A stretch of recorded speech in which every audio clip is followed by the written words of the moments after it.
Eastern wisdom and modern life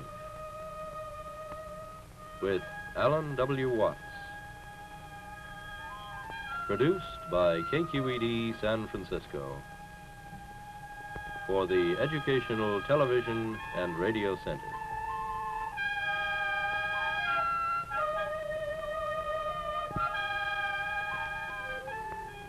Alan Watts is a scholar, lecturer, and the author of many widely read books on comparative philosophy and religion.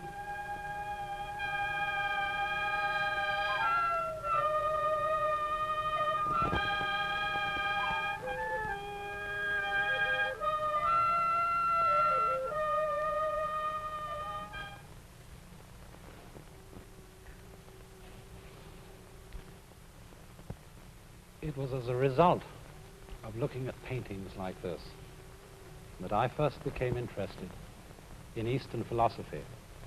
That was many years ago when I was a boy, only about 14 years old. And the thing that grasped me and excited me about this vision of the world was the astonishing sympathy and feeling for the world of nature. Think, for example, of a painting like this, which is called Mountain After Rain. A painting by the Chinese artist Gao Kogung, showing the mist and clouds drifting away after a wet night of pouring rain. And it's fascinating for us to think that pictures of this kind are not what we would call just landscape paintings. They are also icons. That is to say, they are a religious and philosophical kind of painting. We are used, of course, in thinking of iconographic or religious paintings, of thinking of pictures of human figures, of angels and saints and divine beings. But when the mind of the Chinese expresses its religious feeling, it expresses it in the objects of nature. And their feeling for nature is in one very important respect strangely different from ours. And that is as a result of the sensation that the human being is not someone who stands apart from nature and looks at it from an entirely outside position. But the human being has himself the feeling of belonging right in nature. And this is very startlingly illustrated.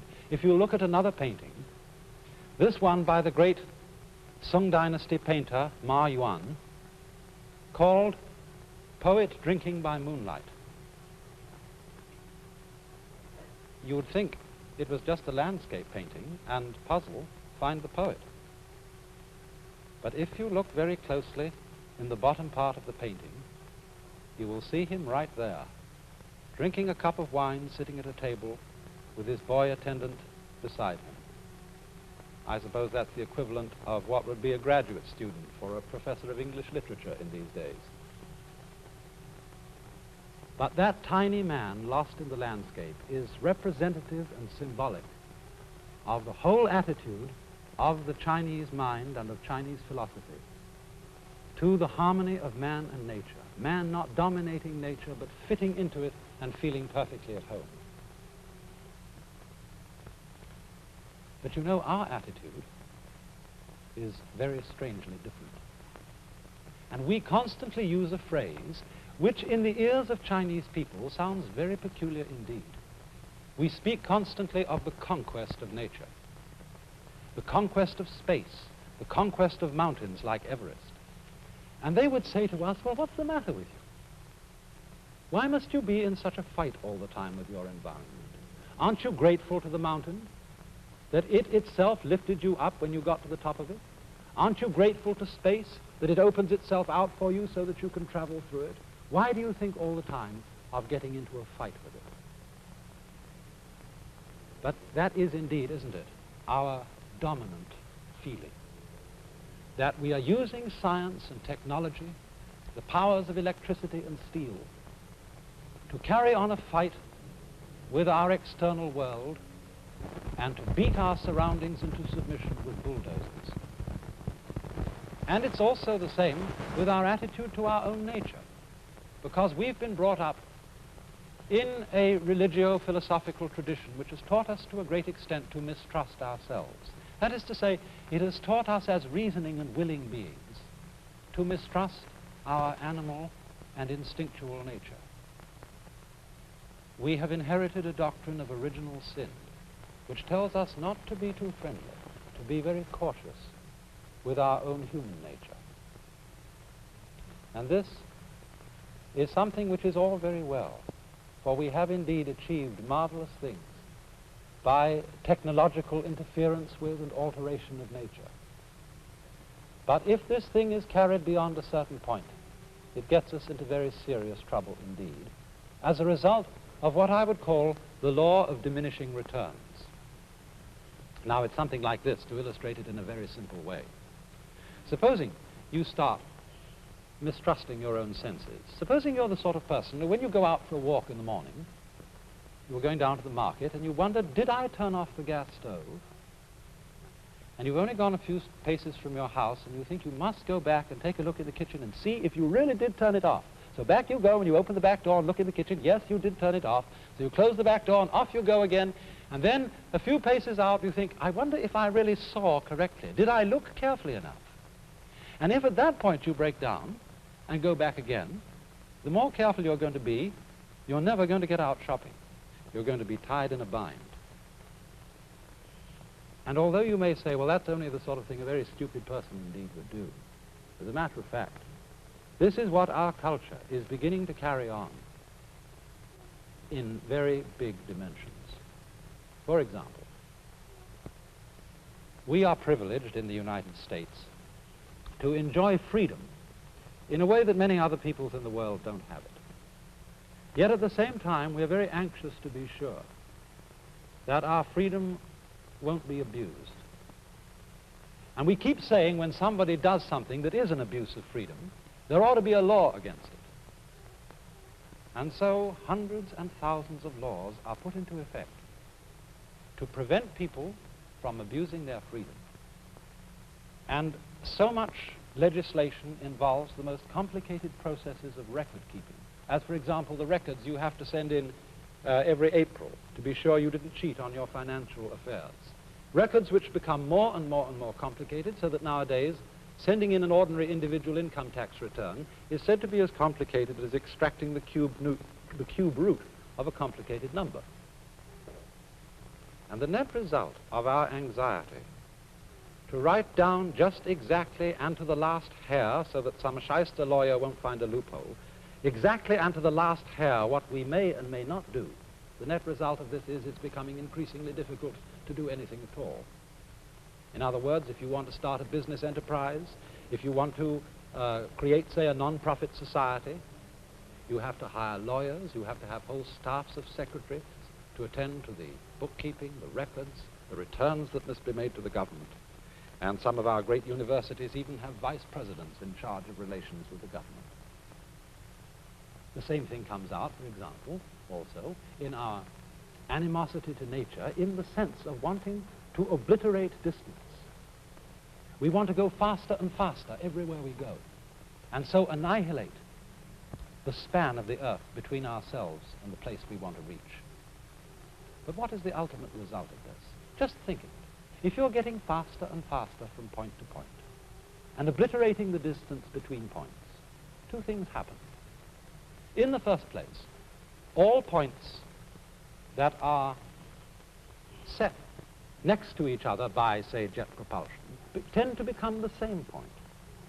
In other words, the faster you can get from Los Angeles to Hawaii, the more Hawaii becomes exactly like Los Angeles. And therefore tourists keep asking, well, has it been spoiled yet? And by that they mean, is it just exactly like home? And furthermore, if we begin to think about our goals in life as destinations, as points to which we must get, it begins to cut out all that makes the point worth having. It's like saying, well, instead of giving you a full banana to eat, I will give you the two precise ends of the banana. And that would not be in any sense a satisfactory meal. But that is what happens as we tend to fight our environment and to want to get rid of the wonderful limitation of space and distance. And you know, if we carry this kind of thing to its ultimate extreme, we get into a most extraordinary tangle, which I think I could very well illustrate in this way. Let's go and have a look over here at a sentence which has been written on the board. That is a sentence which is behaving like we are behaving in our mistrust of nature. That is a sentence which fundamentally does not trust itself. And it says of itself, this statement is false. Now, what do you see funny about that? This sentence behaves in an extremely peculiar way. Because if it is true, then it is not true. And if it's not true, then that's what it says, that it isn't true, so it's true. So that if this statement is true, it is false, and if it is false, it is true, and so on and so on. In other words, the meaning of the sentence is oscillating. It's shaking from true to false, like an electric bell vibrating. And in other words, you might say that this particular sentence is suffering from anxiety. For anxiety is the condition that comes upon us when we fundamentally mistrust ourselves, when we mistrust our own nature, and are trying to keep such a tight grip on it that we start to tremble, as one's hand starts to tremble if you become extremely anxious to hold it still. Now, Chinese thinking, of which there are really two main currents, the Taoist current and the Confucian. Taoist, that's spelled T-A-O-I-S-T, and Confucian. And both of these main currents of Chinese thought agree on one fundamental principle, and that is that the natural world in which we live and human nature itself must basically be trusted. They would say of a person who can't trust his own nature, well, if you can't trust your own nature, how can you trust your very mistrusting of it? How do you know that that's not wrong, too? And so if you don't trust your own nature, you are as fundamentally balled up as anyone can get. Now, it's interesting to look at the fundamental Chinese word, which we translate as nature, because it has a rather different meaning from the word that we use. In Chinese, nature is written like this. You know that Chinese characters are fundamentally pictures. And this first one is the picture that used to be a face. And so it means oneself, or of itself. And the second character, I don't know what this was originally. It's become now a very abstract figure.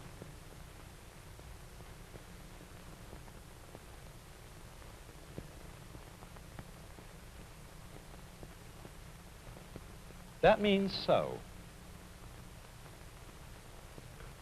And so the whole figure means of itself so. And we should give the rough English equivalent of that as spontaneity. That which happens of itself, just in the same way, for example, that your hair is growing by itself, your heart is beating by itself, so that if you feel your pulse, you get this funny sensation of movement going on inside your body, and you think, oh, I'm not doing that. That's something queer going on inside me over which I have no control. But when you come to think of it, what is more fundamental? What is more central to you? What is more the very middle of yourself than your own heart? And so this idea of nature, that which happens of itself so, is a process which is fundamentally not under our control, which is happening all on its own, just as our breathing is happening all on its own, and just as our heart beating is happening all on its own. And the fundamental thought of Taoist philosophy is that this self-so process has to be trusted. If you turn now to Confucian ideas, we will find another word that represents the basis of human nature. This word, written like this,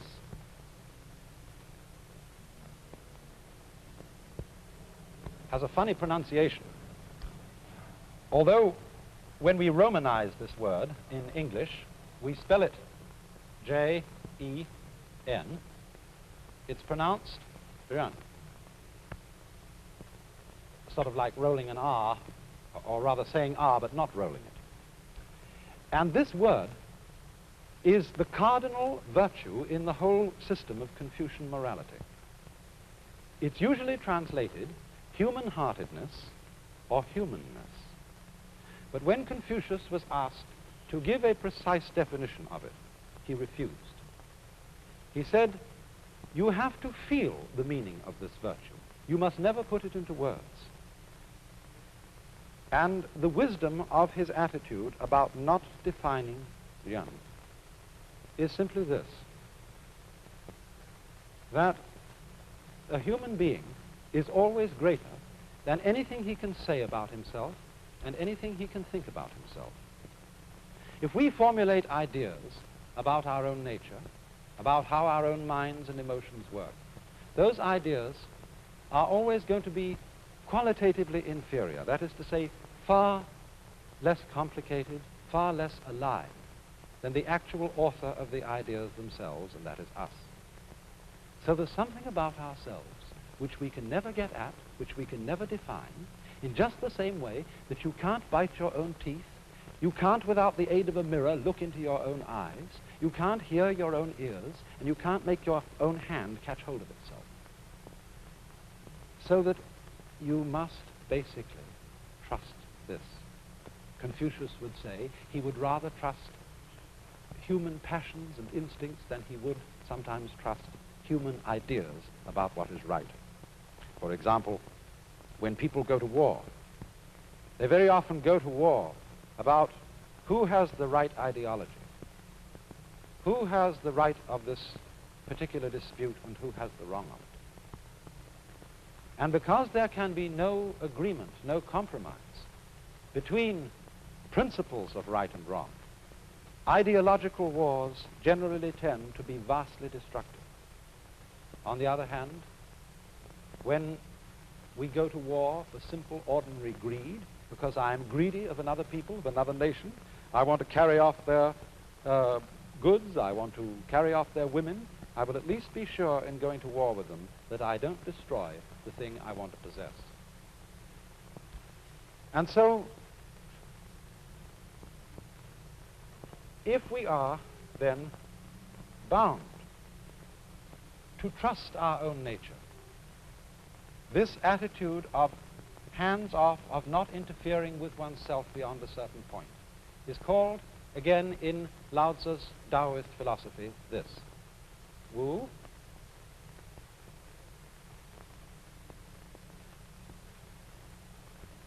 Wei.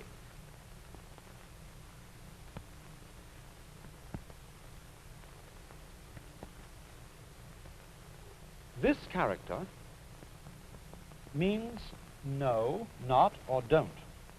And it's said to have been originally based on a picture of bunches of grass tied together like this, indicating that a certain area is taboo. You mustn't step on this area. The ground is sacred. So don't, keep off, is its meaning. And it's possible that this was originally a drawing of a hand over a bird.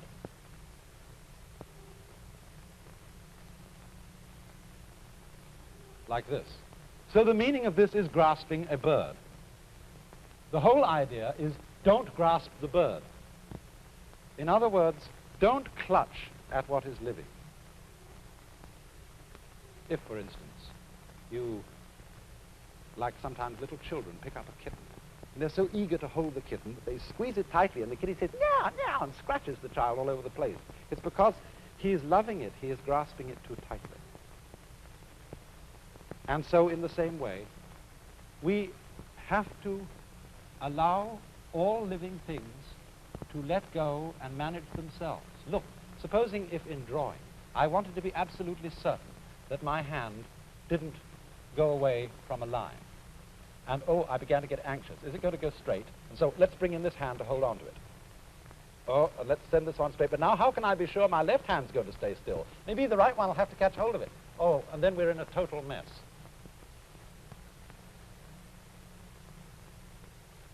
But you see, we in the West are basically afraid that if we trust our own nature, everything will turn into chaos.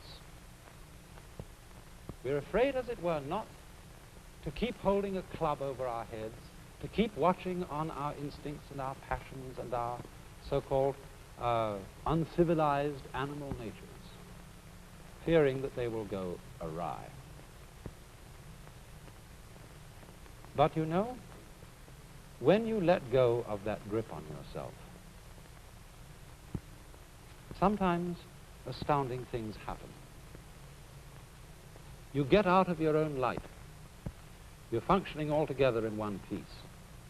I mean, after all, a person who is basically divided against himself, who is in inner conflict and is trying to go in two directions at once, he can't go anywhere. He just has to sit and dither. Whereas if I'm going all in one direction, then at least I'm going. And even if I'm going in the wrong way, I can change the direction. But if I'm trying to go in two ways at once, I don't get anywhere at all. Now, artists in the Far East have made a great deal of what they call the controlled accident. Marvelous things which happen as surprises when an artist does not try to dominate his medium, but let his medium itself do some of the work. Take, for example, this cigarette jar that I have here.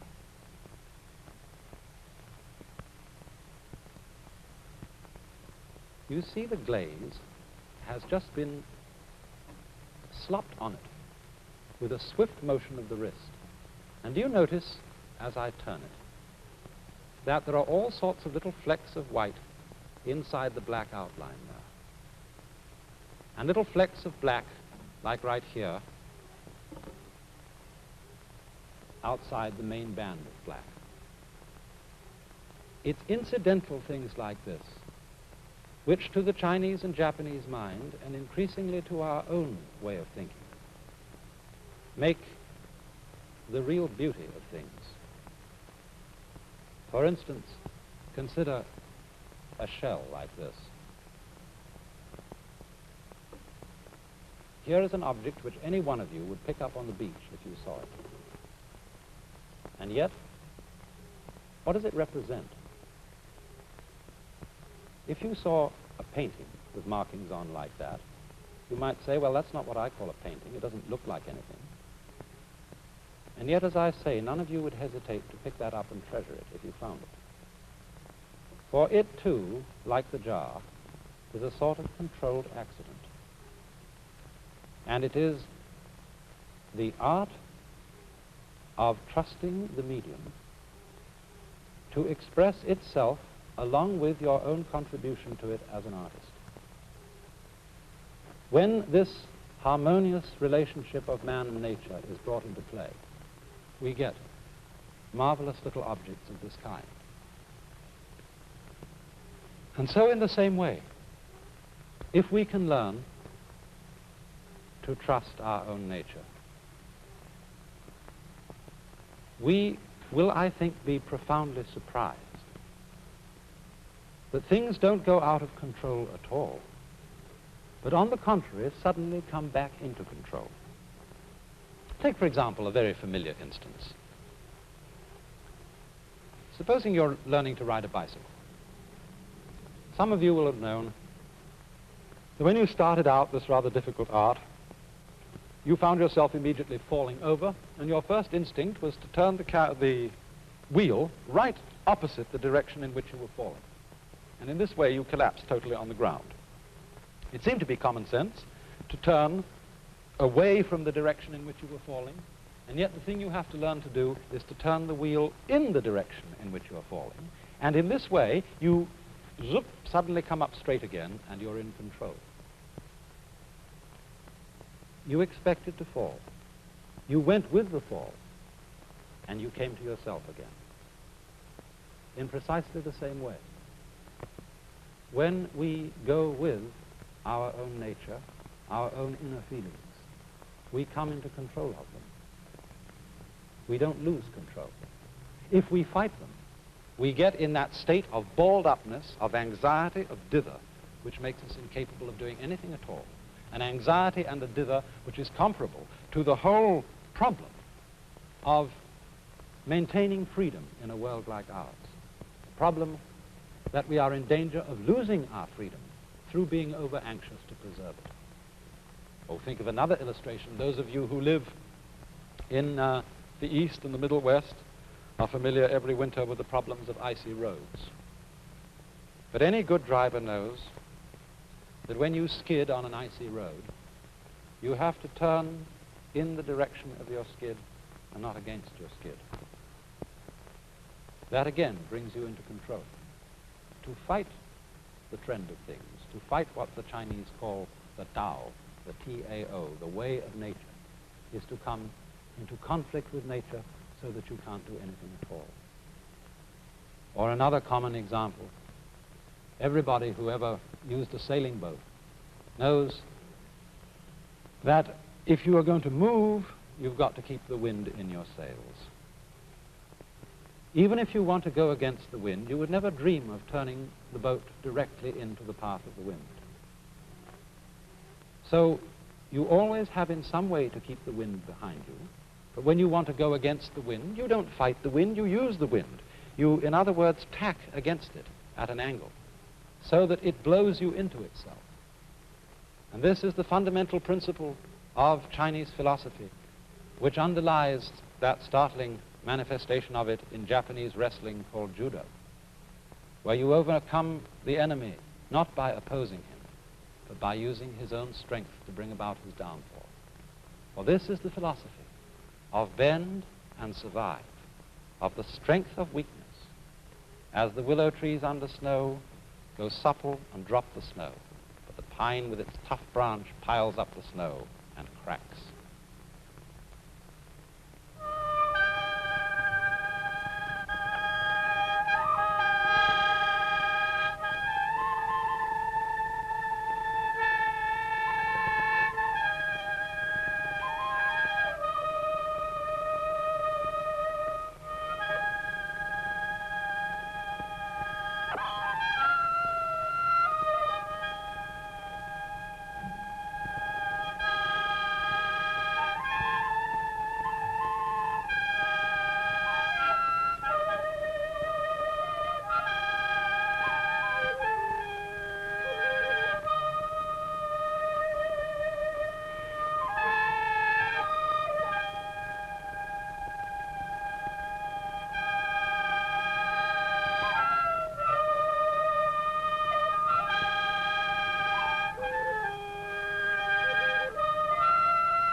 This is National Educational Television.